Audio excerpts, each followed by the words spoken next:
Bonjour et bienvenue sur ce 11e épisode de mon podcast créatif. Je suis Caroline, vous pouvez me retrouver sur les réseaux sociaux sous le pseudo Simelo. Ça fait un mois que je n'ai pas tourné, je pensais sincèrement pouvoir faire un épisode il y a 15 jours.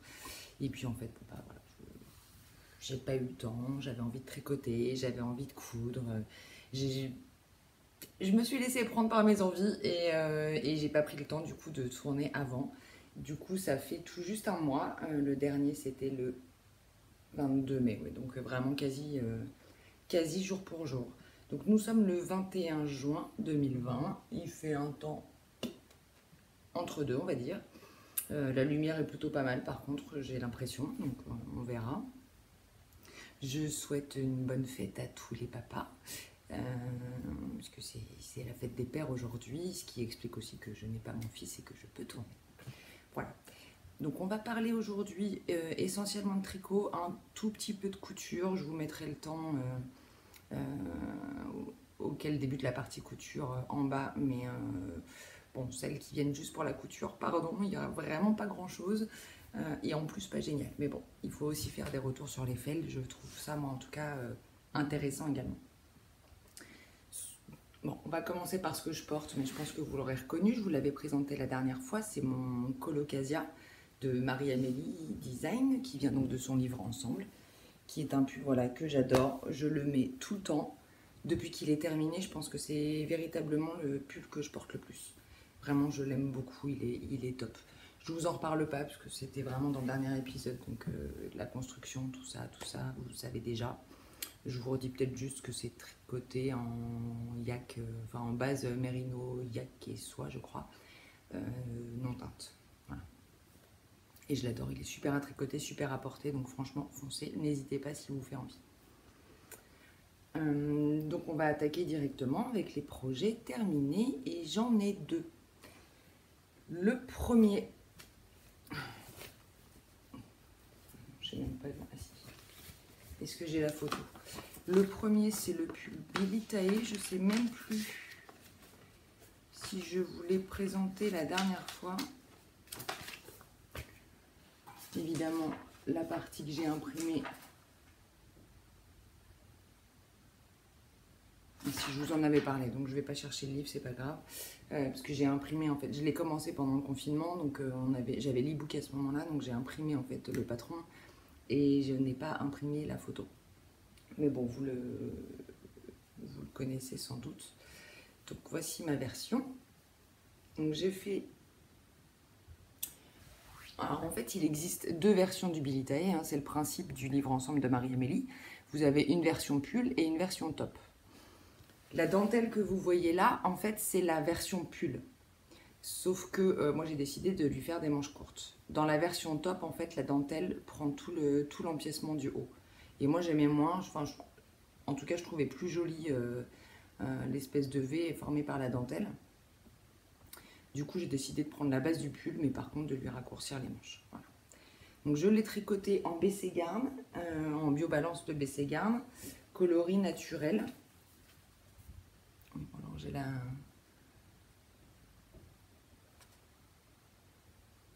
J'ai attaché la languette, donc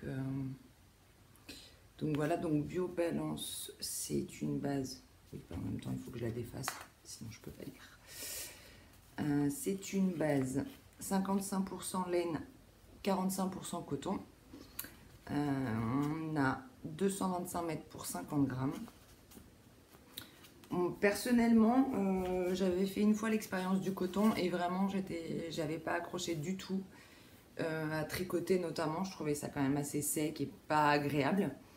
J'ai une bonne surprise sur celle-ci parce que honnêtement, à tricoter, elle est quand même assez sympa. Alors on est d'accord, hein, c'est pas du mérino, c'est pas du cachemire, tout ça. Bon, d'accord, mais c'est quand même assez agréable. Alors agréable, assez agréable à tricoter. Des cheveux dans les projets, normal. C'est Mimi, je crois, qui disait ça dans son dernier podcast ou l'avant-dernier, je sais plus, qui demandait si toutes les tricoteuses tricotaient aussi leurs cheveux. Alors clairement, oui. Pour ma part, en tout cas, je passe mon temps à enlever des cheveux pendant que je tricote, une fois que c'est fini. Enfin, il y a toujours des cheveux partout dans mes pulls. C'est comme ça. Donc, alors, c'est un pull qu'on commence par le dos, en fait. Hein. On monte les mailles de là à là, en gros. On tricote en aller-retour. Donc, c'est une base de, ça se voit, hein, une base de côte. Je sais plus combien, 7,2 je crois. On augmente un petit peu au fur et à mesure pour former les emmanchures. On s'arrête sous les emmanchures. Ensuite, on vient relever un premier demi-devant. On est toujours en aller-retour, on fait des rangs raccourcis, on commence la dentelle. Non, on commence pas la dentelle, pardon, si je ne m'abuse. Voilà, jusque à peu près ici. Ensuite, on relève le deuxième demi-devant. On fait la même chose, on rejoint ensemble et ensuite on descend donc, en faisant la dentelle. La dentelle est hyper facile à suivre, hyper facile à retenir surtout. Donc franchement, elle se fait très bien et elle est très sympa à faire. Ensuite, on augmente de la même manière que dans le dos pour les emmanchures. Pardon, je ne suis pas franchement centrée. Ensuite, on descend tout droit. Bon, ça, je ne vous cache pas que c'est un peu long, hein, personnellement. Là, on est en rond, donc c'est déjà mieux. Mais enfin, quand même, les côtes, c'est pas ce qu'il y a de plus passionnant à faire, quoi. Et en bas, on termine par quelques rangs de côtes. Alors, moi, je me suis trompée. Normalement, enfin, je me suis trompée. J'ai pas regardé, en fait. Normalement, je crois que les côtes sont censées être décalées. C'est-à-dire que là, en fait, vous avez les côtes 7,2. Alors, il y a des diminutions hein, sur le rang juste avant les côtes, pour retomber, en fait, hein, évidemment, sur le bon nombre de mailles pour faire des côtes de 2. Et il me semble que normalement, vous devez vous retrouver avec les mailles en droit en face des mailles en vert, en fait, pour casser un petit peu. Bon, moi, j'ai pas fait attention, j'ai pas regardé. Et quand je m'en suis rendu compte, j'avais pas envie de défaire pour recommencer, pardon. Donc ensuite, c'est des manches montées. Hein. Donc on relève les mailles tout autour. On fait des rangs raccourcis pour reprendre en fait la forme de l'épaule. Et moi j'ai... Oula, c'est pas beau ça. Non, c'est une maille qui est un peu tirée. Je vais montrer de l'autre côté. Voilà. Donc moi j'ai fait quelques centimètres, honnêtement, j'ai même pas compté, j'ai pas regardé, j'ai essayé, je me suis dit bon allez encore 2-3 cm et c'est bon, et puis voilà. Et j'ai fait la longueur qui me convenait. Et pour le coup, sur les manches, j'ai décidé de faire un rang de mailles en vert avant de faire les côtes. Bon, c'est pas forcément hyper heureux sur ce modèle-là. En fait, j'ai fait ça parce que c'était notamment, si je dis pas de bêtises, dans le Pigamon justement, qu'on faisait ça, un rang de mailles en vert juste avant les côtes, et je trouvais ça hyper joli. Mais en même temps, c'était pas la même laine, hein, donc le rendu était pas du tout, ça rendait pas pareil. Voilà, donc il est sympa à tricoter quand même, hein, à part cette partie-là qui honnêtement n'est pas pénible tout du long. Hein, c'est juste, bon, une fois qu'on a passé, voilà, arrivé à peu près là, on commence à en avoir marre, quoi, en gros. Donc ça se fait quand même, en plus là en version manche courte, bon, il n'y a pas franchement de difficulté. Alors je vais vous le passer, bon, par-dessus mon t-shirt, on s'en fiche. Alors oui, donc je vous disais, en revanche, j'ai pas eu de difficulté pour tricoter cette laine, je l'ai trouvée plutôt agréable. Cela dit, je suis quand même pas convaincue par le coton parce que ça, moi qui aime le tombé par exemple hyper fluide du yak, bon bah là, alors je trouve qu'il me va très bien. En revanche, en termes de fit, enfin, je trouve qu'il est parfait, il est comme je voulais. Je l'ai porté hier, vous voyez, et je me suis fait la réflexion, c'est qu'à chaque fois que je levais les bras, voilà, ça retombe pas en fait. Ça fait des espèces de bourrelets. Enfin, il y a quand même une certaine raideur dont personnellement je suis pas forcément hyper fan. En revanche, c'est hyper agréable à porter. Je l'ai vraiment porté hier toute la journée et c'est une température... par moment, il fait chaud quand même, hein, au soleil. Et honnêtement, ça se porte très bien, c'est agréable. Bon, alors là, forcément, j'ai un t-shirt en dessous, donc on voit pas trop là, si je tire dessus. Voilà, c'est pas non plus... voilà, on voit pas le soutien-gorge au travers. Enfin, je trouve que le V tombe très bien. Je peux le mettre. Le V tombe très bien et c'est joli. Peut-être que je le referai, mais dans une autre laine. Voilà. Parce que là, vraiment, ce qui me... Je le mettrai quand même, celui-ci, hein, mais ce qui me pose problème, vraiment, c'est le côté un petit peu trop rigide et l'effet bourrelet que ça fait dès qu'on bouge un peu, quoi. Voilà. Je remets mon colocasia parce que pour le coup, autant hier, parfois il faisait chaud, autant ce matin, c'est pas la même température. Ouais, excusez-moi. Mon téléphone risque de vibrer un petit peu, mais comme j'ai eu la bonne idée de suggérer de me poser une question 10 minutes avant de commencer à tourner, bon, bah, quelques petits retours. Je verrai d'ailleurs en fonction du nombre de questions si j'y réponds à la fin de l'épisode ou si je les garde pour un prochain. Si j'ai pas beaucoup de questions, parce que je n'ai pas laissé beaucoup de temps aux gens pour les poser. Donc voilà, on verra. Donc, je reviens juste sur le colocasia une seconde. Moi, ce que j'adore notamment sur ce pull, c'est vraiment la longue bande de côte. Là, je trouve que c'est vraiment... J'adore ces manches. Je trouve ça hyper féminin, hyper joli, hyper confortable, enfin, hyper tout. Au cas où vous n'auriez pas compris, je suis convaincue. Sur le Billy Tay, qu'est-ce que je peux vous dire d'autre? Je l'ai tricoté en aiguille. Ah bah oui, quand même. Je l'ai tricoté en aiguille 3,5. Si ma mémoire est bonne, alors j'ai un doute, mais franchement, je suis quasiment sûre de moi. Je crois que j'avais acheté 4 écheveaux, donc 4 écheveaux de 50 grammes. Il y a un écheveau que j'ai pas touché du tout et il me reste 8,5 grammes du troisième. Donc c'est vraiment pas un projet en version manche courte. Vraiment, ça prend pas beaucoup de laine, quoi.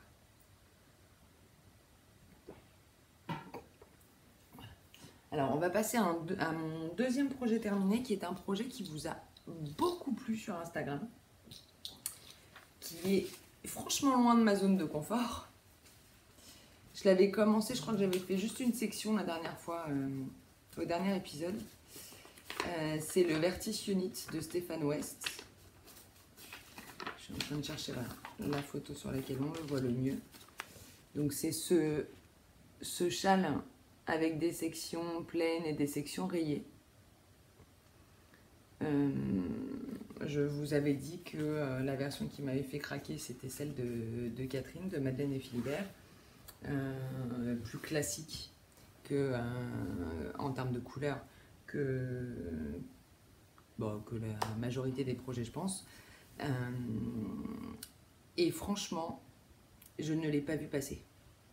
Je n'ai pas compris. J'ai l'impression d'avoir commencé ce châle, d'avoir regardé le patron un petit peu, d'avoir tricoté et de me dire mais c'est fini. Hallucinant. Hyper addictif, vraiment, j'ai adoré. Alors, je vous le montre et je vous en parle après, même si vous l'avez déjà vu. Donc moi, je suis restée quand même assez classique, hein, sur un fond de gris, nuance de gris, noir, blanc, mais quand même avec une grosse section de moutarde, même si les copines m'ont dit « Oh là là, t'as mis du moutarde, mon Dieu !» Mais bon, c'est quand même du moutarde clair. J'ai quand même mis du moutarde, quoi. Non? Alors, je suis désolée, il est un peu froissé. L'alpaga, je me suis rendu compte, pourtant, il était assez bien rangé dans mon armoire, mais l'alpaga, en fait, ça marque vachement. Je vous dis ça, alors que cette partie-là, c'est pas de l'alpaga, mais bon, c'est pas grave. N'importe quoi. Donc, je vais vous détailler un peu, quand même.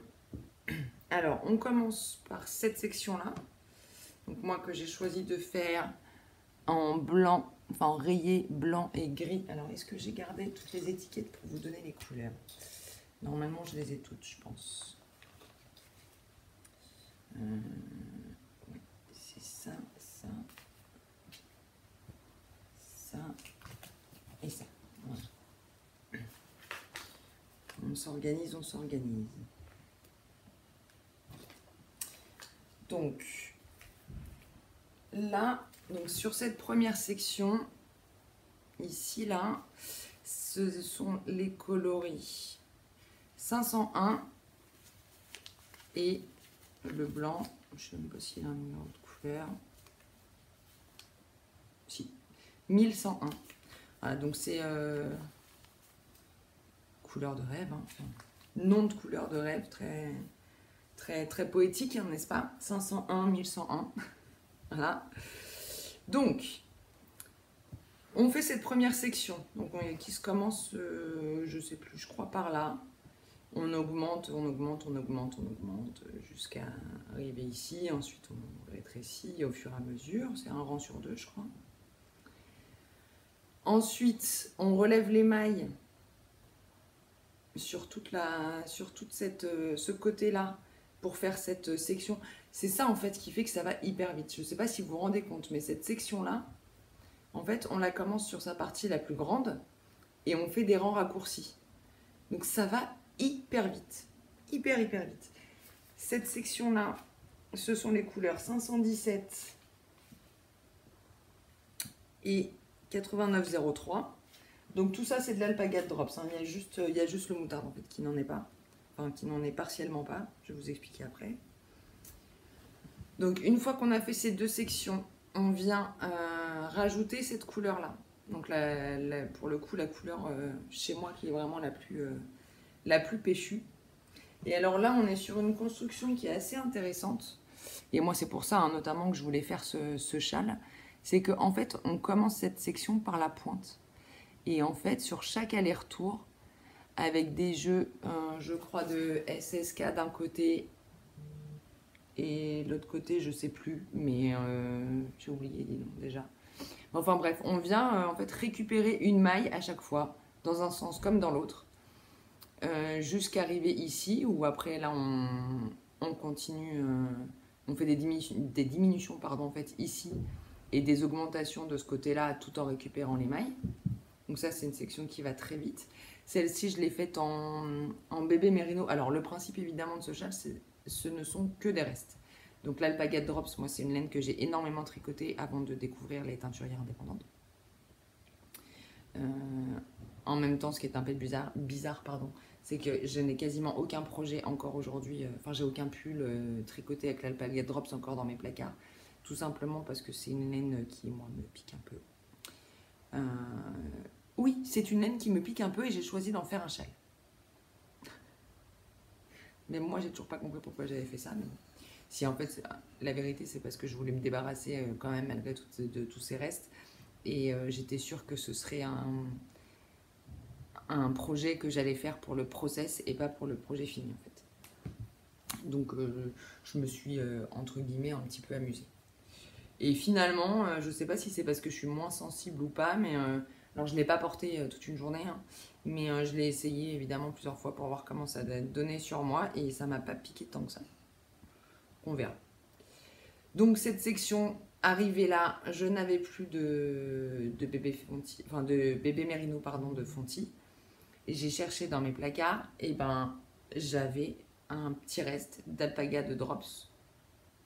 On dirait la même couleur. Alors par contre ça a pas le même rendu.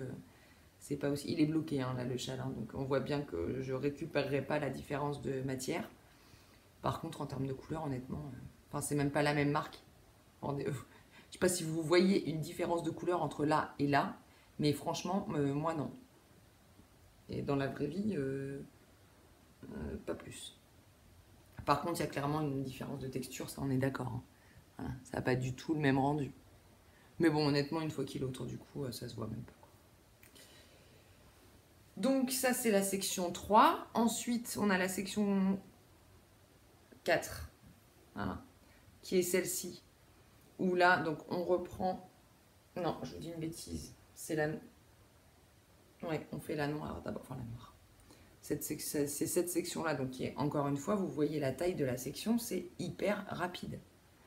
Elle se construit un tout petit peu différemment. Celle-ci, c'est. Oui, c'est ça. On relève les mailles le long de cette section-là. Il y a des poils d'alpaga qui volent, j'en ai partout.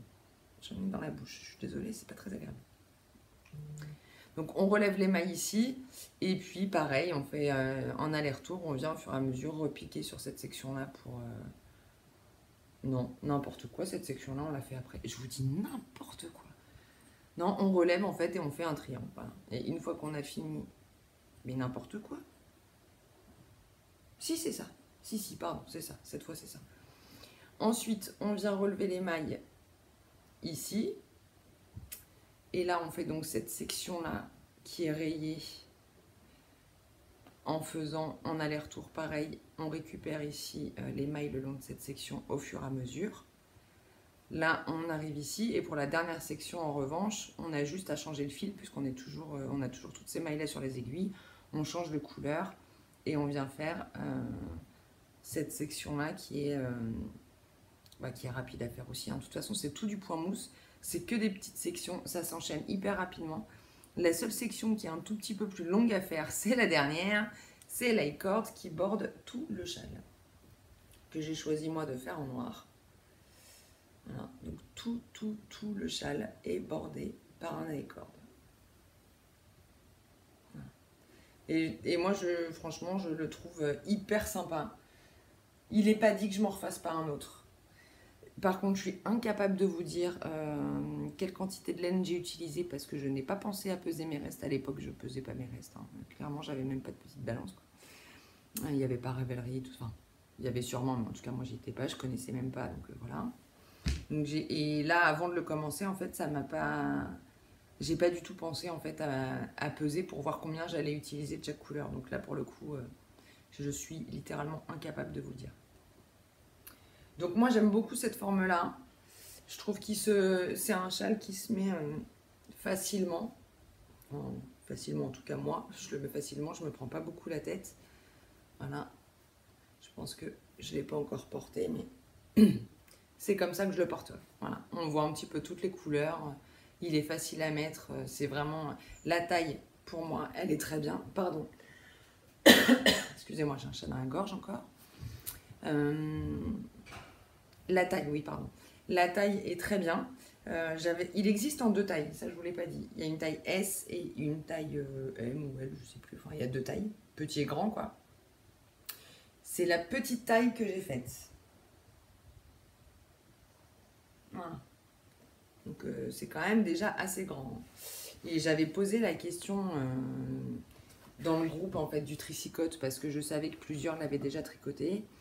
Et Sonia du compte Since She Knits, enfin du compte et qui est aussi l'organisatrice de l'heure de la laine, m'avait dit mais t'inquiète pas, fais le petit, fonce, ce sera de toute façon assez grand. Je sais pas si t'as remarqué, mais Stephen West il est quand même géant et globalement il design en fonction de son gabarit quoi. Bon bah effectivement je sais pas quelle taille fait le L, mais alors moi le S il est largement suffisant.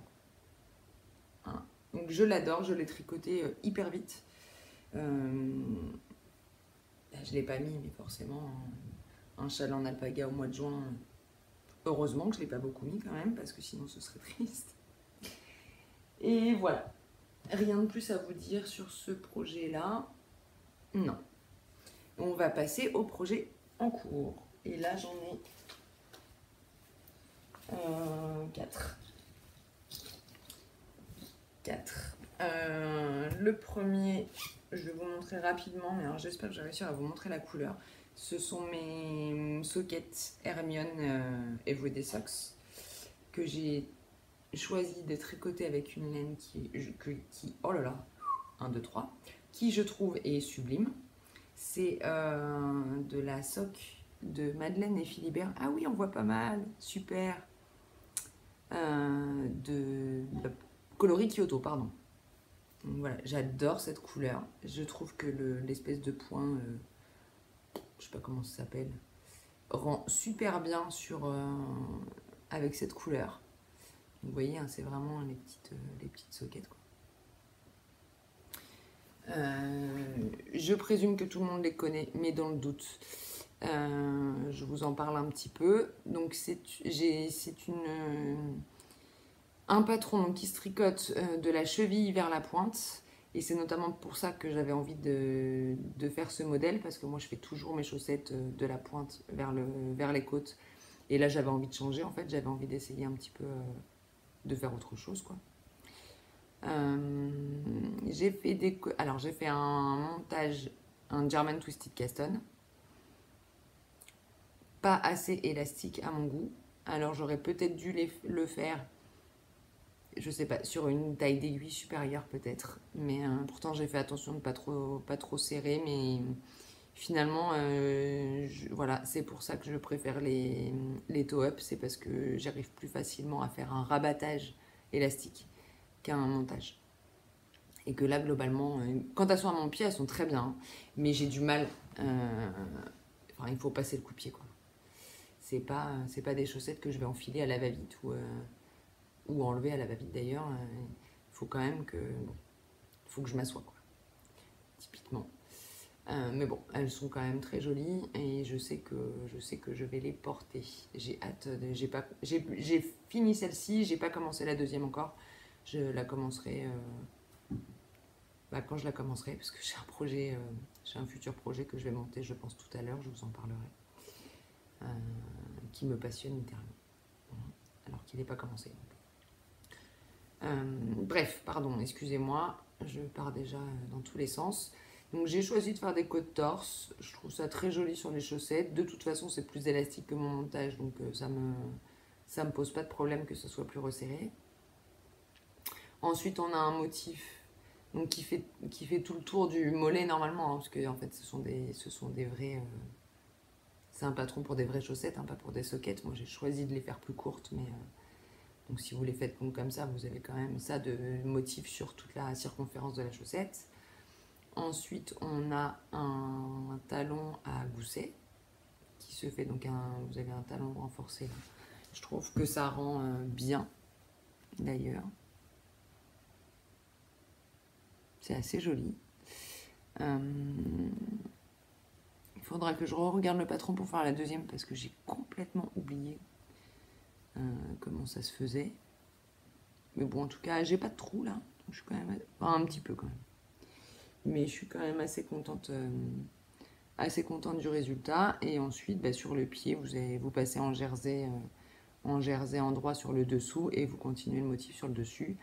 Et ensuite, vous avez des diminutions pour la pointe et un grafting au bout. D'ailleurs, le jersey, je trouve, permet de bien voir la couleur de cette laine, qui est vraiment trop, trop jolie. Donc c'est... est-ce que j'ai l'étiquette? Oui. Donc c'est de la soque, hein, comme je vous disais, Madeleine et Philibert, coloris Kyoto, 75% mérino, 25% nylon. Et Catherine a la très bonne idée de faire des écheveaux de 50 grammes pour les chaussettes. Donc pour des sockets, c'est parfait, mais pour des chaussettes plus hautes, avec des couleurs contrastantes pour les pointes, les côtes et les talons éventuellement, c'est aussi très bien. Ce qui vous permet de faire des chaussettes pour quand même... Enfin, ce qui vous permet d'éviter d'acheter un écheveau à 20 € pour faire des chaussettes, donc c'est plutôt pas mal. Voilà, donc celle-ci, j'en suis très contente, j'ai hâte de les faire. Et enfin, de les finir plutôt. Et voilà. Donc il y a encore du rose, hein. Excusez-moi. Une seconde, pardon, je reviens.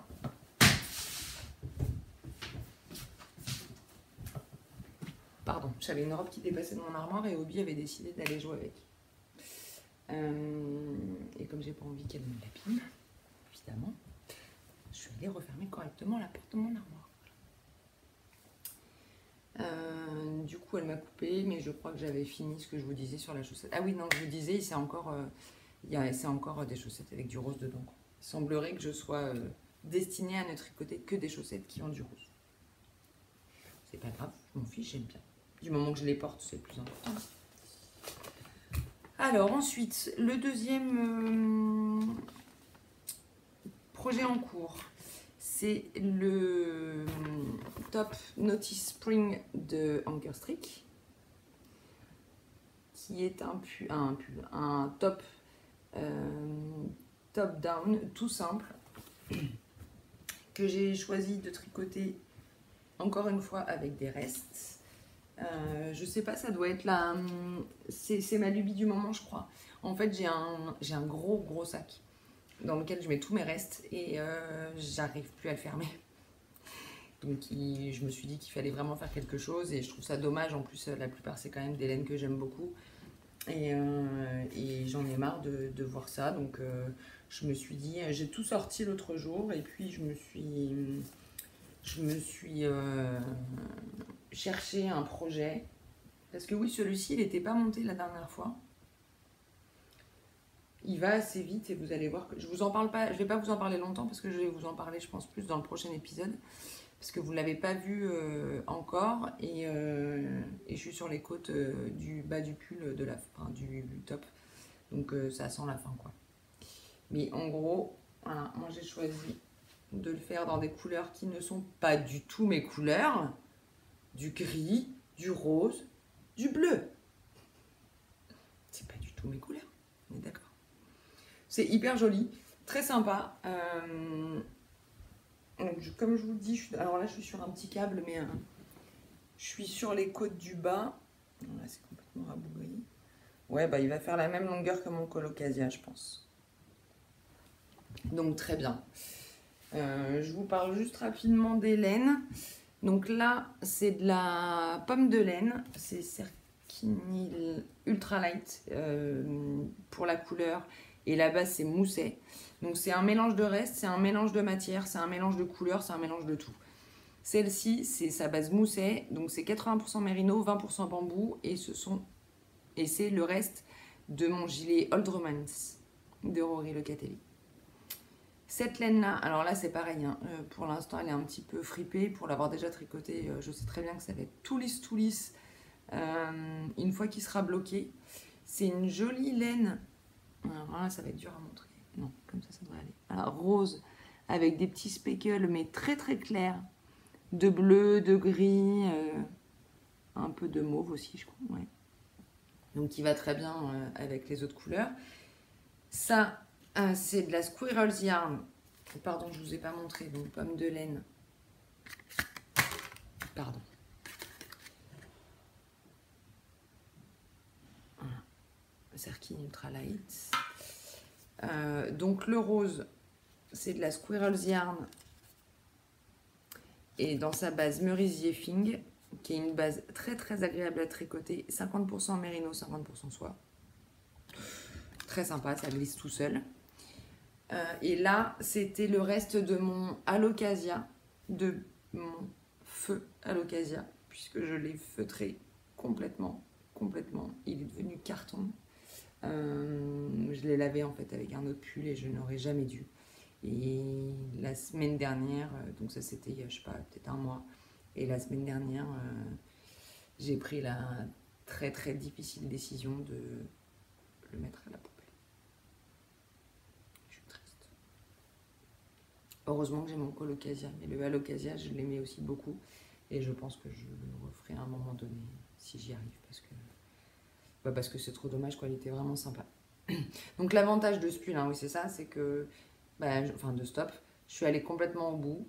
Donc j'ai pas respecté en fait les variations de couleur du patron. Je suis simplement allée complètement au bout de ce reste-là, j'ai changé de couleur. Je suis allée complètement au bout de ce reste-là, j'ai changé de couleur. J'ai fait les côtes avec la donc, troisième couleur et je l'ai enchaîné ensuite sur le corps et je suis allée au bout. Celle-ci, c'est de la Baby Alpaga Silk de Drops. Ah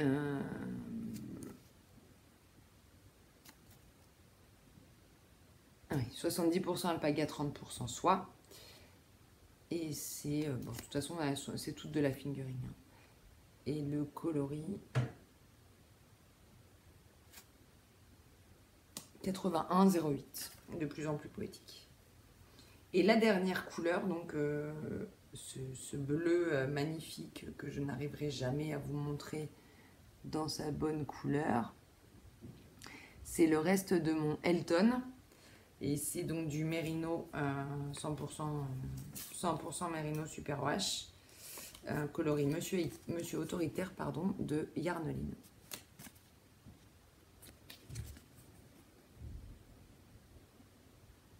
J'arrive pas à voir s'il fait le focus. Je crois que oui. Bon, on verra bien. Donc en gros, on a de la mérino bambou. On a de la mérino soie en 50-50, de la mérino soie en 70-30, et de la 100% Merino Superwash. Du gris, du rose, du bleu.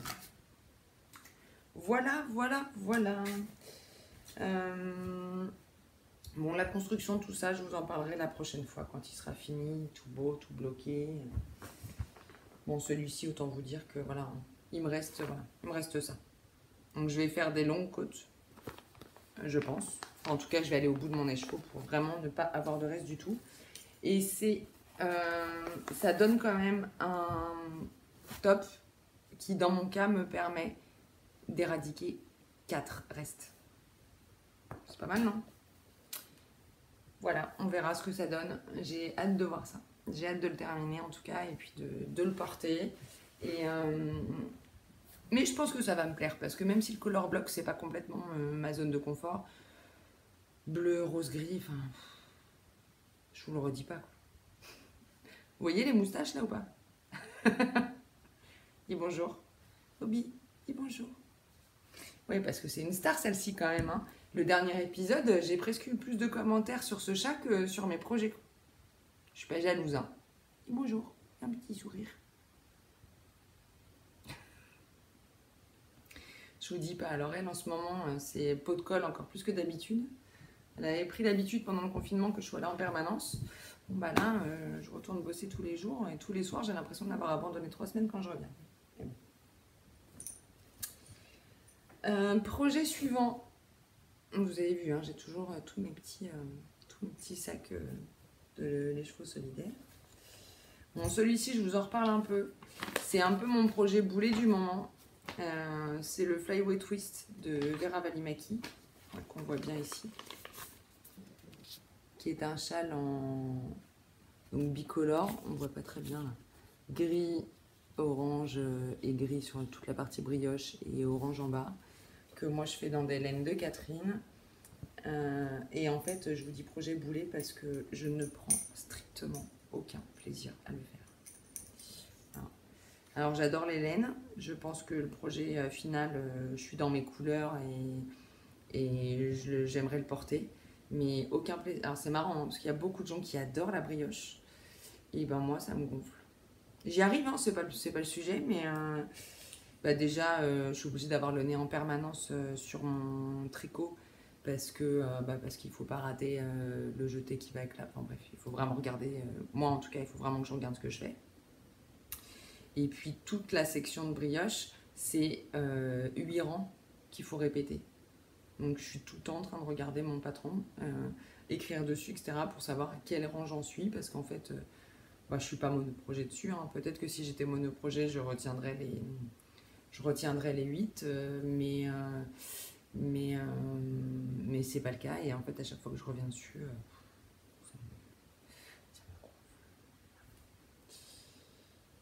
donc j'en suis là. Alors, il me paraît pas très grand, moi, pour l'instant. Enfin, j'en suis quand même, je sais pas, je pense qu'il y a quelque chose qui m'échappe, ou alors c'est juste que ça va énormément se détendre au blocage, ce qui est tout à fait possible quand on voit la longueur qu'il peut prendre. Mais la répétition dont je vous parle, il faut en faire 14 et j'en ai fait 11. Donc en gros, après, il me reste encore du coup 3 répétitions normalement, mais je suis sûre que je vais en faire plus. Et ensuite, toute la bordure en point mousse avec le bleu. Donc ce beige là, ce très très joli beige, c'est le coloris Bruges en soc de Madeleine et Philibert. Et ce très beau bleu, pour le coup qu'on voit qu'en brioche, mais alors, il tire un peu sur le violet à l'écran, mais non, hein, il est vraiment bleu. Vous le verrez mieux quand j'aurai avancé, que je serai dans la section de point mousse, je pense. Celui-là, c'est le coloris Paris. Donc les deux de Catherine, hein, Madeleine et Philibert. Voilà. Donc oui, c'est ça. Ce que je voulais dire, c'est que il me reste tout ça de Bruges. Et quand on a terminé la brioche, en gros, on n'utilise plus le Bruges. Donc je pense que je vais je verrai en fonction de ce qui me reste de Paris. Mais je pense que je vais aller au bout de cet écheveau-là. Quitte à ce que la bordure bleue soit un peu plus courte. Mais globalement, j'ai pas envie d'avoir de reste sur ce châle, quoi. C'est un châle à 2 écheveaux, s'il me reste un demi-écheveau quasiment, peut-être pas, mais j'ai pas envie qu'il me reste 30 grammes ou je sais pas combien. Donc je pense que je vais continuer les répétitions de brioche jusqu'à ce que j'ai plus de Bruges. Et puis on verra ce qui me reste pour la bordure. Obi est passionné par ce que je fais et par ce que je raconte. Vous avez déjà vu un chat devant Roland Garros? Voilà. Je peux faire pareil avec elle.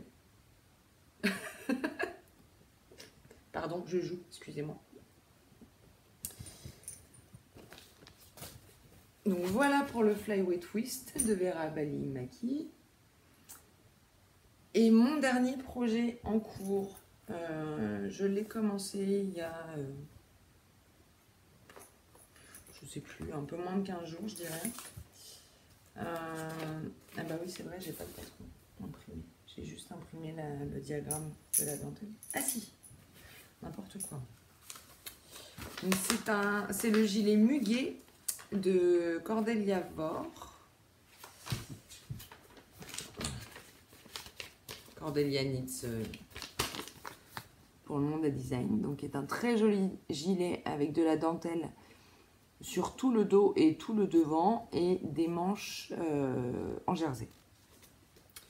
Alors, j'ai pas énormément avancé. J'adore la couleur. Est-ce que j'ai l'étiquette? J'ai forcément l'étiquette, oui. Voilà. Donc la couleur... Oh.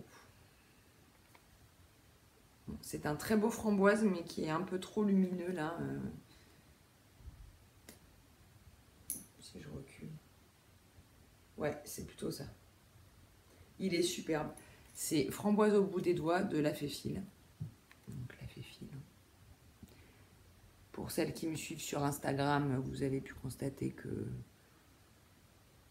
j'étais passée la voir.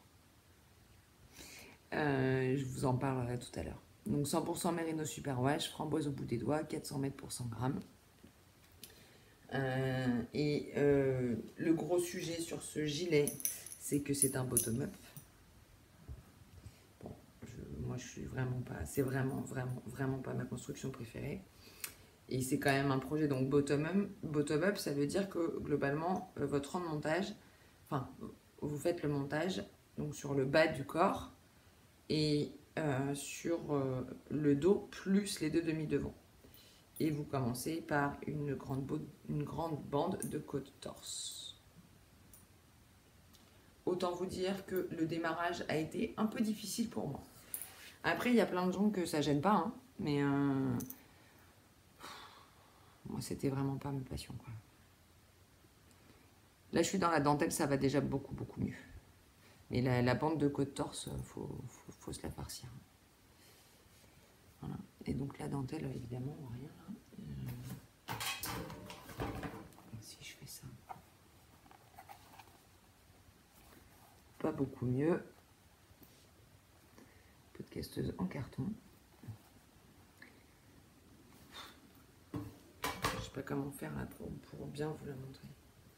Bon, en même temps, j'ai pas beaucoup avancé. Quand j'aurai un peu plus avancé et que j'aurai peut-être deux... Là, j'ai fait une répétition en fait du motif, mais... Ah, c'est bête, là on voit bien, mais il y a... Ah, c'est avec mes cheveux derrière. Je suis nulle. Bon, j'essaierai de vous montrer ça mieux la prochaine fois. Mais en gros, donc là vous avez un premier demi-devant.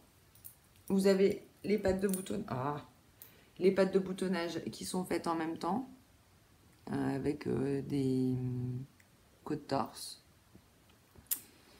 Donc là on est sur... Non, tu ne joues pas avec les marqueurs, Obi, s'il te plaît. Donc le premier demi-devant s'arrête là. Et vous voyez en fait, vous avez de la dentelle sur le devant. Ensuite sur le côté, vous avez une petite bande de jersey tout simple. Ensuite, on reprend la même dentelle sur... Pardon, ça glisse. Sur tout le dos.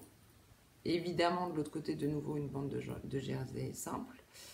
Et de l'autre côté... Donc sur l'autre demi-devant, on reprend la dentelle et on fait les trous-trous pour les boutonnières en même temps que le tricot. Voilà. Donc dans le patron, il est prévu de faire, je crois, des rangs raccourcis tous les... je sais plus combien de rangs pour éviter que ça gondole. Moi, clairement, j'avais pas envie de faire ça. Donc, j'ai choisi de glisser en fait la première maille tout le long du gilet. Et personnellement, eh ben, ça me convient. Voilà.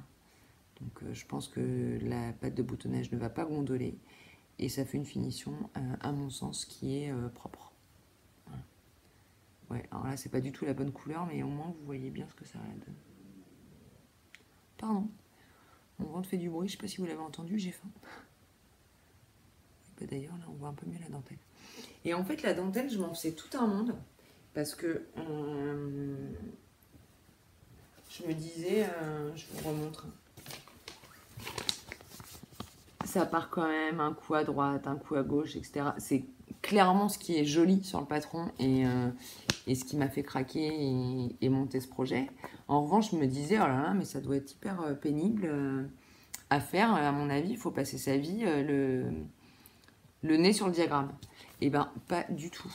C'est une dentelle qui est très facile à faire et à retenir. Alors déjà, c'est en fait une vague, on va dire, comme ça, là. C'est un motif. Sur le devant, moi, dans ma taille, par exemple, j'ai 4 répétitions de la même dentelle. Sur le dos, je ne sais plus combien.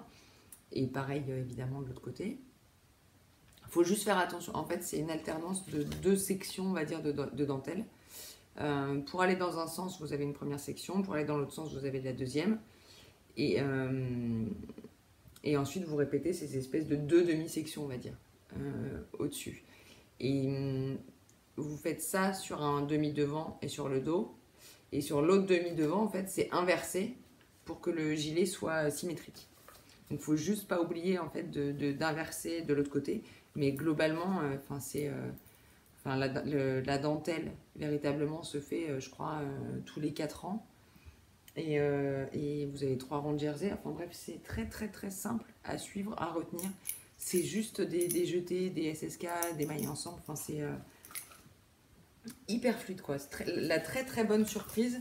Parce que sincèrement, je l'ai monté en me disant, allez, retrousse tes manches, ça va être costaud. Et en fait, non, c'est hyper... Alors après, attention, je le ferai quand même pas... je m'amuserai pas à tricoter ça pendant un tricoté, par exemple. Je me connais. Surtout que tricoter, c'est la version sage. Hein. Nous, avec l'autre ici, c'est plutôt des apéros tricot.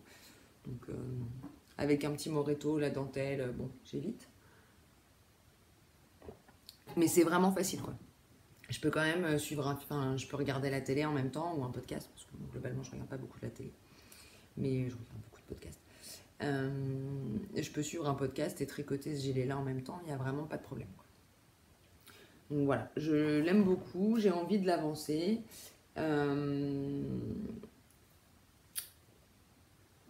Mais il y a juste un problème, c'est que... Donc comme je vous l'ai dit, je suis allée chez La Féfile. Bon, je déborde un peu du blabla là, mais c'est pas grave, je vais juste vous en dire un tout petit bout. Je suis allée donc notamment pour la 2e fois en 15 jours hier chez La Féfile. Et j'ai eu une révélation absolue. Comme quoi, hein, j'y étais allée il y a 15 jours. Alors j'avais une révélation. Bah, j'ai acheté d'ailleurs le framboise au bout des doigts pour le gilet muguet. Et puis hier, quand j'y suis allée, alors là, il y a 15 jours déjà, j'avais beaucoup hésité entre framboise au bout des doigts et obscuro, qui est un bleu hyper profond, très joli. Et je m'étais dit qu'il n'était pas impossible hier que je craque sur l'obscuro. Et il se trouve qu'il n'y a pas très longtemps, il faut que je le retrouve parce que vraiment c'était trop beau.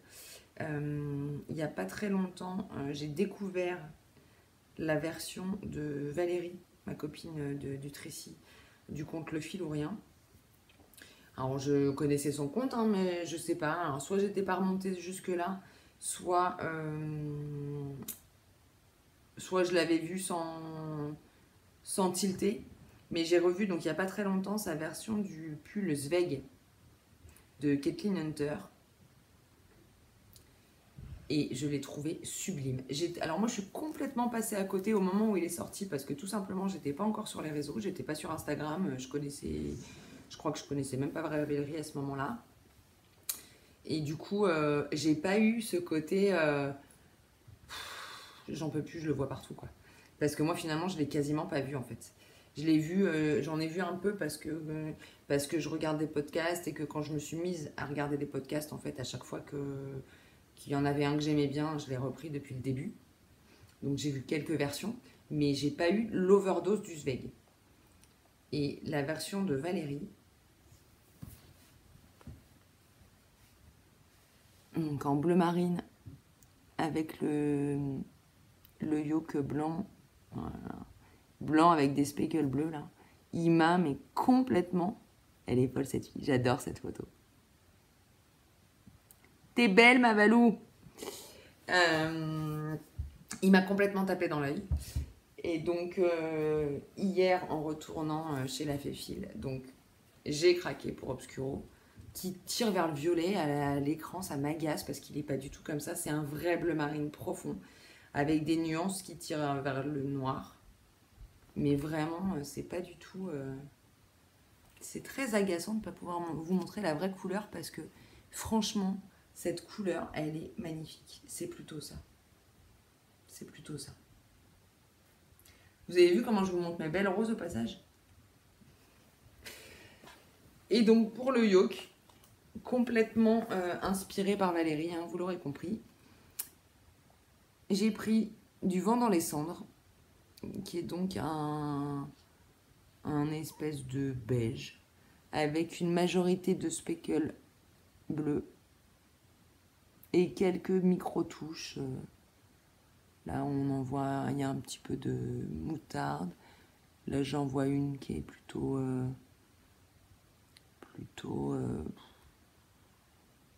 grenat, je dirais. Mais très très peu. C'est vraiment très majoritairement du bleu. Et celle-ci, je l'ai prise en single.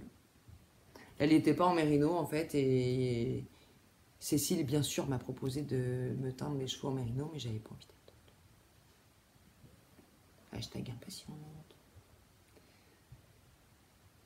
Ça, c'est une discussion que j'ai eue hier ou avant-hier, je sais plus. C'est quand même incroyable. Je pense que je suis pas la seule dans ce cas-là, vraiment pas. Mais on tricote. On est capable de passer des dizaines d'heures pour faire un pull. Donc un seul projet, comparé à la couture par exemple, où on peut faire un projet, voire plusieurs dans la journée. En tricot, on a la patience de passer des heures et des heures et des heures pour tricoter un pull. En revanche, alors moi déjà je suis pas du tout patiente dans la vie, hein, soyons clairs. Mais j'aurais pas pu attendre une semaine, quoi. C'était pas possible, c'était au-dessus de mes forces. Bon, il se trouve qu'en plus, ça me pose pas trop de problèmes parce que comme c'est pour la dentelle, la single, je pense que ça rendra très bien et la différence de matière ne me choquera pas du tout, à mon avis. On verra. Mais en tout cas, celui-là, je pense que je vais bobiner pendant que la vidéo se charge. Et je vais le monter aujourd'hui, c'est sûr et certain. Donc c'est, je vous montre quand même, du vent dans les cendres, 100% Merino single. Et Obscuro en 100% Merino super wash.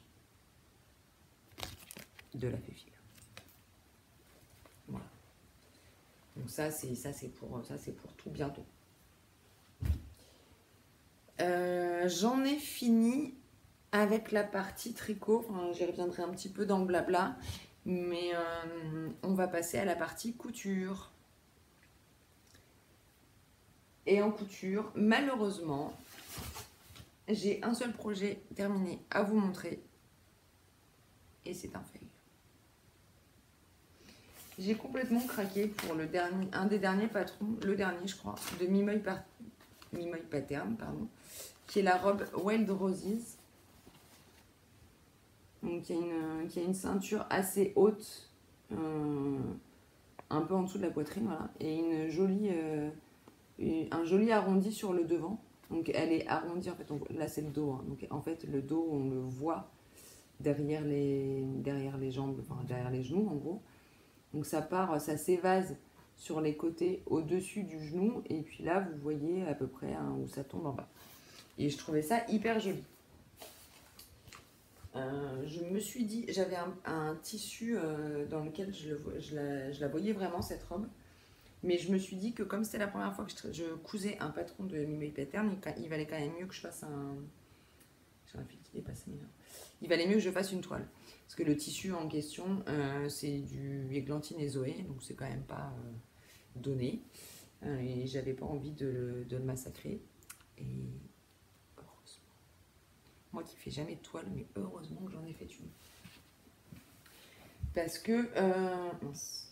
donc cette robe, c'est un fail à plusieurs niveaux. Donc là, j'ai fait la toile dans un tissu... je crois que ça vient des coupons de Saint-Pierre. Alors je dirais que c'est une viscose, mais franchement je suis même plus sûre, je sais plus. Donc voilà ce que ça donne. Là vous voyez voilà. le dos qui revient. Je peux pas vous la montrer en entier, j'ai pas assez de recul. Donc le dos qui descend plus bas que le devant, je trouve ça hyper joli, hyper féminin. En revanche, j'ai encore une fois un gros problème d'encolure. En fait, je pense que ce qui s'est passé, c'est que le tissu a complètement bougé. Hein. Là, on est dans le biais. Et j'ai mis un droit fil thermocollant, mais après avoir coupé le tissu.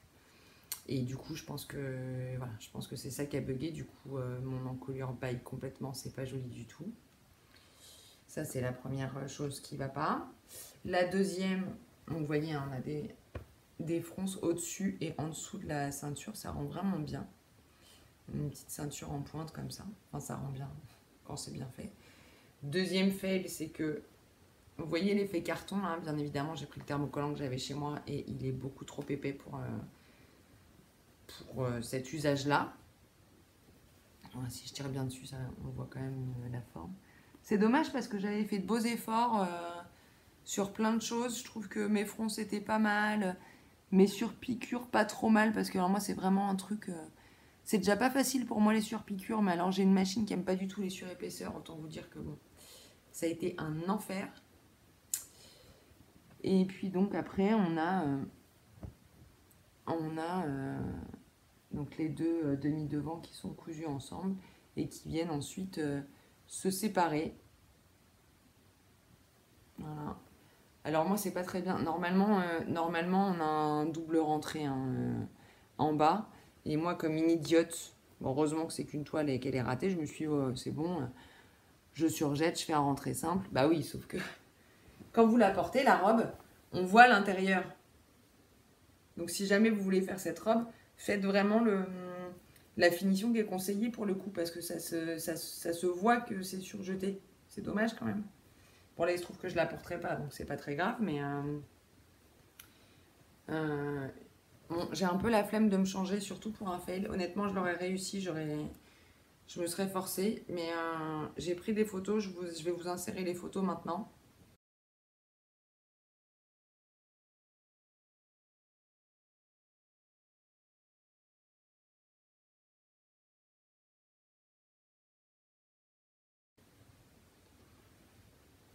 Et ça va pas du tout, quoi. Et du coup, c'est pareil avec le côté cartonné, là, le zip invisible, ça fait un truc, mais trop moche. Alors porter, ça se voit pas trop parce que c'est pareil, une des autres raisons qui fait que c'est un fail, c'est que je suis hyper serrée là en fait. Je pense que ça aurait mérité, j'ai fait la taille 38. Ouais, c'est ça. Et je pense qu'à ce niveau-là, ça... Alors, soit ça aurait mérité la taille 40, soit c'est le fait que le thermocollant soit complètement cartonné qui fait que ça me... Je rentre dedans, je la ferme sans problème. Hein. Mais je suis pas à l'aise là. Mais alors, c'est vrai que c'est peut-être pas la taille... Oui, je ne vous ai pas montré dans le dos, la ceinture, elle est droite. C'est peut-être pas la taille, c'est peut-être juste le fait que la ceinture soit trop cartonnée. Bon, et en plus, j'ai un peu foiré, un peu beaucoup même. Oh bah dis donc, il y a une aiguille. J'ai failli me planter une aiguille dans le doigt, dis donc. Excusez-moi, je l'enlève. Ça me rappelle pendant le confinement, je suis allée dans une mercerie avec ma copine Caro Scrap. Et on avait nos masques évidemment, puis à un moment donné, elle me regarde, elle me dit fais gaffe quand même, hein, parce que dans ton masque, t'as encore une aiguille. Super. Donc ça fait 2 fois que je fais la même bêtise. Super. Je la mets là. Oh, ça tombe. Ouais, donc j'ai foiré le bas de mon zip invisible. En plus. Bon, évidemment, hein, la robe aurait été réussie, j'aurais défait refait, mais là, en l'occurrence, comme c'est pas le cas, je vais pas m'amuser à défaire ça, parce qu'en fait, comme c'est complètement foiré, cartonné, et que l'encolure baille, ça aurait été une question de taille, j'aurais trouvé quelqu'un à qui elle va. Mais là, c'est pas le cas, c'est vraiment moi qui ai merdé à plusieurs niveaux, donc je peux pas en faire grand chose. Et je peux pas en faire une jupe non plus, parce que pour le coup, vraiment, la ceinture, elle est beaucoup trop haute, quoi. Je vous dis, juste en dessous de la poitrine, j'exagère un peu quand même. Ouais, quoi que si. Si. J'ai la baleine de mon soutien-gorge est là, et la ceinture, vous voyez, elle commence juste là. Donc, ouais. Donc ça, c'est un gros fail. Et pour me remonter le moral, donc j'ai pas d'autres objets finis en couture. Donc c'est pour ça que j'ai prévenu la potentielle déception. Mais pour me remonter le moral, je me suis prévu un prochain patron, enfin une prochaine cousette où là j'ai moins de doutes sur le tombé, la finition, etc. Parce que je suis moins inquiète. Donc je vais me faire la robe trésor en version longue comme ça parce que c'est exactement ce que je veux. Et le tissu dans lequel j'ai prévu de le faire, c'est un crêpe qui vient des coupons de Saint-Pierre. Voilà. Et moi, je suis sûre que cette robe, elle va être trop canon et que je vais la mettre tout l'été. Voilà, donc ça, j'avais prévu de la faire aujourd'hui. Sauf que j'ai tellement envie de monter le Zweig que je pense qu'elle va attendre.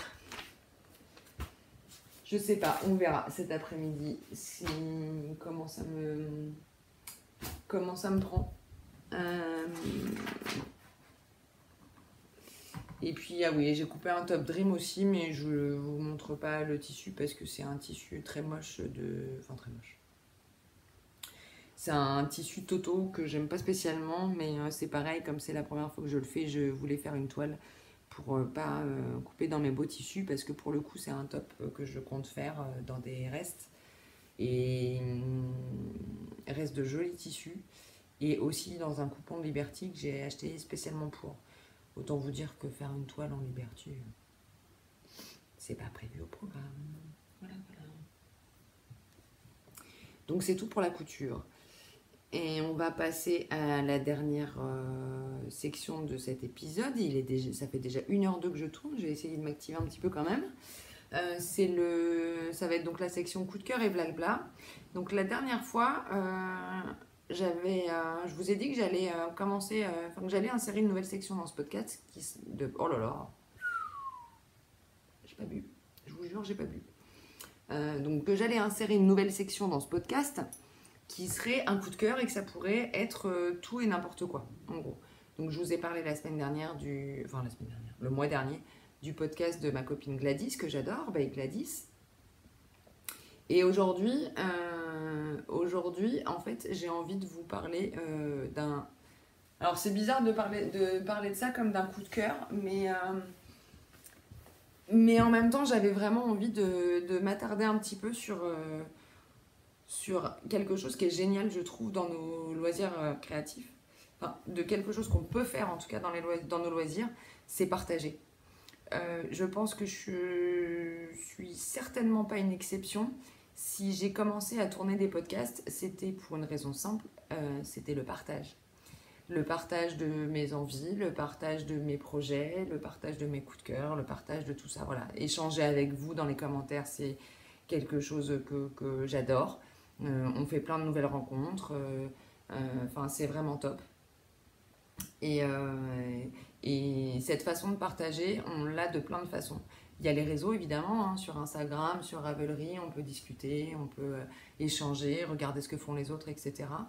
Il y a les tricotés, bien évidemment. Moi, j'ai découvert le tricycote par le plus grand des, par une tombola en fait, par le plus grand des hasards, parce que c'est après avoir gagné un lot à la tombola de l'Or et la Laine l'année dernière, qu'en 2019, hein, donc c'est pas vieux,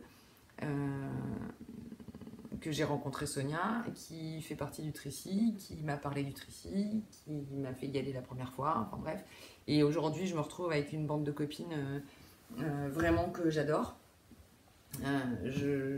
Voilà, je vous en ai déjà parlé, je ne vais pas toutes les citer, mais Drabidouille, le Filourien, Caro Scrap, by Gladys, Made by Célinette, enfin voilà, c'est que des copines, c'est que des copines du Tricy et en fait je trouve ça mais génial, génial, génial. On partage, on échange, on rigole, on se parle bien évidemment maintenant, enfin pour ma part aussi maintenant bien d'autres sujets que de tricot ou de couture. Et je me suis trouvée vraiment une vraie bande de copines dans laquelle je me sens bien. Et copain, pardon, Matt 813, hein, qui fait partie du groupe du Tricy.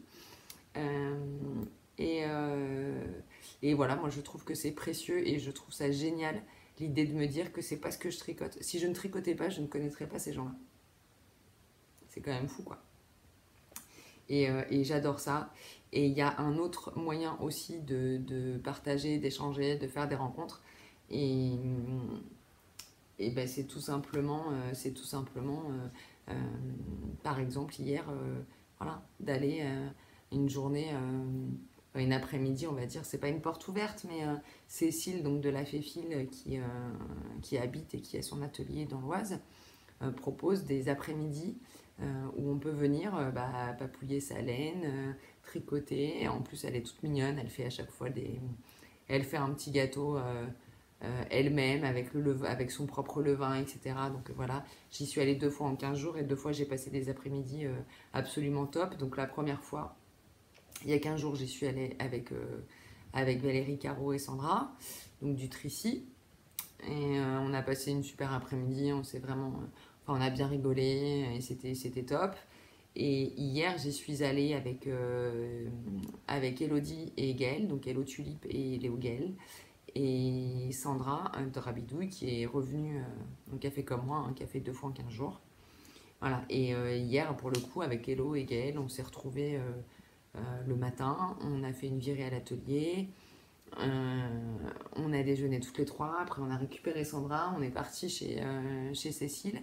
Et on a passé l'après-midi à papouiller les laines, à tricoter, à rigoler. Enfin, c'était génial, quoi. Ouais, franchement, c'est voilà, mon coup de cœur aujourd'hui, c'est pour les tricopains et tricopines. Il faut pas hésiter vraiment si vous avez la possibilité d'aller voir les gens. C'est comme sur les salons, hein, c'est exactement la même chose en fait. Au début, on est timide et puis finalement, on commence à discuter et puis voilà, on crée ou pas des liens. Moi, j'ai des affinités particulières avec certaines et certains et ça fait un bien fou en fait. Moi, j'adore. C'est des gens qui, même si on n'avait pas le tricot en commun, j'ai découvert des gens voilà, avec qui je suis vraiment pote et avec qui je peux devenir amie. Voilà, et il se trouve qu'en plus, on a le tricot en commun et on peut parler tricot avec des gens qui comprennent ce qu'on dit. Enfin, c'est juste génial, quoi. Et voilà, et comme sur Insta et comme ici sur YouTube, si, n'hésitez jamais à me laisser un commentaire. Si un jour on se voit dans la vraie vie, n'hésitez jamais à m'alpaguer, à me dire bonjour, etc. Parce qu'au contraire, c'est la raison pour laquelle on est sur les réseaux, pour laquelle on tourne des podcasts. C'est le partage, c'est l'échange et moi je trouve ça top. Voilà, donc mon coup de cœur du jour, il est pour ça. Et puis aussi un peu pour Cécile qui fait vraiment... voilà, moi qui m'a procuré en 15 jours 2 après-midi vraiment top, top, top avec 2 groupes de copines différentes et c'était génial. Voilà. Je regarde mon téléphone 2 secondes, excusez-moi, c'est juste pour voir s'il y a eu des questions de poser sur Instagram. Donc il y a Azamtou du compte Hello Tricot que j'adore et qui fait aussi des podcasts maintenant. Si vous n'y êtes pas encore allé, foncez. Alors, et Azamtou, elle me demande plutôt pull ou gilet. Alors, plutôt pull ou gilet? À tricoter, clairement, plutôt pull. Quand j'avais ma phase où je tricotais plus du tout et où 95% de ma garde-robe venait du commerce, je pense que j'avais autant de gilets que de pulls. J'aime porter les gilets, j'aime moins les tricoter. J'en fais quand même, hein, clairement. J'ai fait le Old Romance, j'ai fait le Peridot, le Like a Cloud, bien sûr. J'ai fait quoi d'autre? J'ai fait le gilet miette. J'en oublie, je suis sûre, j'en ai fait au moins un ou deux autres. Le Elton. Je suis en train de faire le gilet muguet. Donc j'en fais quand même, mais j'adore les porter, mais je préfère tricoter les pulls. Voilà, clairement. Après, j'aime aussi porter les pulls, hein, mais voilà. Et deuxième question, ta marque de laine préférée? J'en ai plusieurs. Je sais pas choisir. Je sais pas choisir. En fait, j'adore les laines de Cécile, la Féfile. J'adore les laines de Catherine, de Madeleine et Philibert. Est-ce que j'ai besoin de vous le préciser? Je suis pas sûre, mais je le dis quand même. J'aime beaucoup aussi les laines de Ludivine, Arcoiris Yarn. Et puis après, il y a plein d'autres marques que j'aime beaucoup, mais soit que j'ai acheté une fois, soit que j'ai pas encore eu l'occasion de tester. Mais donc j'aime l'univers en tout cas. Je pense par exemple à Tomatin Yarn, à Maison Corlaine, à Pauline de Laine Amourée. Mais vraiment, si je devais en choisir que trois, voilà, ce serait Catherine, Cécile et Ludivine. Voilà, voilà. Ensuite, est-ce que j'en ai d'autres, des questions? Gaëlle, donc Léo Gaëlle, qui me demande, vas-tu coudre un jean blanc? Alors j'adore cette question parce que je vous ai dit la dernière fois qu'avec ce pull-là, il me fallait absolument un jean blanc. Et depuis que je vous ai dit ça, c'est juste n'importe quoi. À chaque fois que je fais quelque chose, je me dis, mais il me faut un jean blanc. Le gilet muguet, par exemple, que je suis en train de faire en framboise sur un jean blanc, il sera canon, on est d'accord.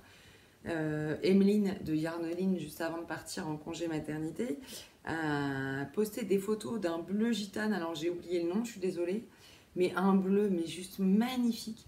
Et je me suis dit, mais je l'ai vu tout de suite dans un pull vraiment loose, avec beaucoup d'aisance, y compris aux manches, un peu dans l'esprit sans doute de ce que fait Alice Hammer par exemple. Et je me suis dit, mais avec un jean blanc, ce serait dingue. Enfin bref, et on en a parlé et rigolé hier justement avec Gaëlle. Donc vas-tu te coudre un jean blanc? Écoute, la réponse c'est probablement. Parce que j'ai le patron du Ginger, que j'ai pas encore eu le courage d'assembler, de découper, mais je compte le faire. Alors, je vais le faire, je pense, en bleu. Et si il me plaît, et qu'il me va, etc., peut-être que je le referai en blanc. Mais j'adore ta question, Gaëlle.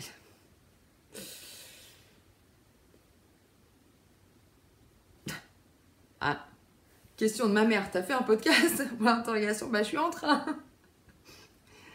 Je vais aller voir, bah oui, mais pas encore, hein, maman, enfin, c'est en cours. Bon, voilà, c'est la seule question qu'elle me pose, donc je lui réponds pas, forcément.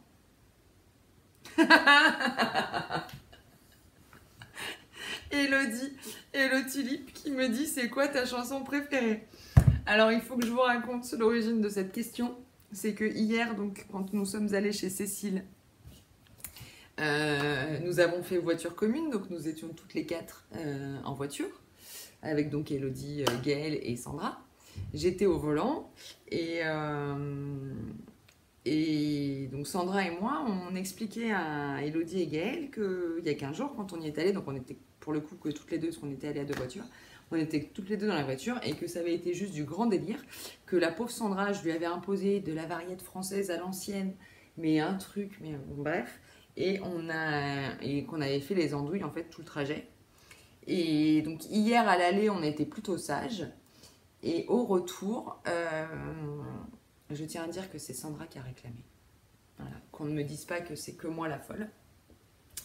Elle m'a demandé ma playlist de versions françaises, enfin de chansons françaises. Et là, on est parti en cacahuète. Mais alors, qu'est-ce que c'était drôle. On s'est retrouvés, pour vous donner un exemple, à chanter par exemple du Reste avec moi de Francis Lalanne. Enfin, chanter. Je sais pas si le mot est juste, mais en tout cas, voilà. Bien, bien fort. Et arrivé sur Paris, en plus, c'était assez drôle parce qu'on était un petit peu dans les bouchons. Il y avait des voitures autour de nous. Et dès qu'il y avait une fenêtre ouverte dans les voitures à côté, on chantait, mais encore plus fort. Donc, il y avait des... Franchement, je pense qu'on a provoqué deux, trois fois. Alors, peut-être pas fou rire, mais en tout cas, on a fait marrer quelques personnes quand même. Parce que les 4 nanas dans la voiture qui chantent du Francis Lalanne ou du Michel Sardou super fort, en sans les Mongols, bah, je vous garantis que quand tout le monde fait la gueule autour sur le périph', et bah, ça détend. Bref, donc je te rassure, Elodie, ma chanson préférée, vraiment, c'est pas dans la playlist que tu as entendue hier, je te promets. Je vais réfléchir 2 secondes. Moi, la musique vraiment que je préfère, c'est pas... Alors, dans la musique d'aujourd'hui, c'est clairement du pop-rock. Maintenant, ce que j'écoute, je pense, le plus, ça va être... ma chanson préférée, je vais pas y arriver, mais si je t'en donne 2, 3, ça va être Purple Rain de Prince. Ça va être Life on Mars de David Bowie. Ça va être Don't Stop Me Now, que j'adore, de Queen. Voilà, c'est plutôt ce genre-là, en fait, en vrai, dans ma vraie vie. Bah alors, il y a Catherine qui me pose une question. Catherine HRL, ouais, c'est ça. J'ai toujours un doute sur les lettres. Qui me dit, j'espère que tu vas bien. Oui, je vais bien, Catherine, je vais très bien. Depuis qu'on est déconfiné, ça va beaucoup mieux. Je revois du monde et je me sens bien. Et quel projet vas-tu monter avec la laine de la Féfile? J'ai déjà monté le gilet muguet pour le coup et je vais monter le Zweig avec la laine d'hier. Donc finalement, je suis désolée, j'ai spoilé en fait. J'ai répondu avant de lire ta question. Voilà, bon, et j'ai pas d'autres questions en même temps. Je vous ai proposé d'en poser il y a vraiment pas très longtemps. Donc bon, ça en fait pas beaucoup. Peut-être que pour le prochain, Bah non, mais d'ailleurs, en fait, c'est ça que je vais faire. On est sur YouTube, tout le monde n'est pas forcément sur Instagram. Donc, si vous voulez que je fasse une section questions dans le prochain épisode, n'hésitez pas, posez-les sous cet épisode-là. Et puis, pour le prochain, je préparerai un petit peu mieux du coup et je tenterai d'y répondre. Voilà. Donc, je pense que cette fois, nous en avons fini. J'ai beaucoup parlé, 1h16. J'ai beaucoup parlé, j'espère que vous avez passé un bon moment. Moi oui en tout cas, comme toujours. Et puis j'espère vous revoir bientôt. Et j'ai hâte de monter, de tricoter et de vous montrer le Zweig. Voilà.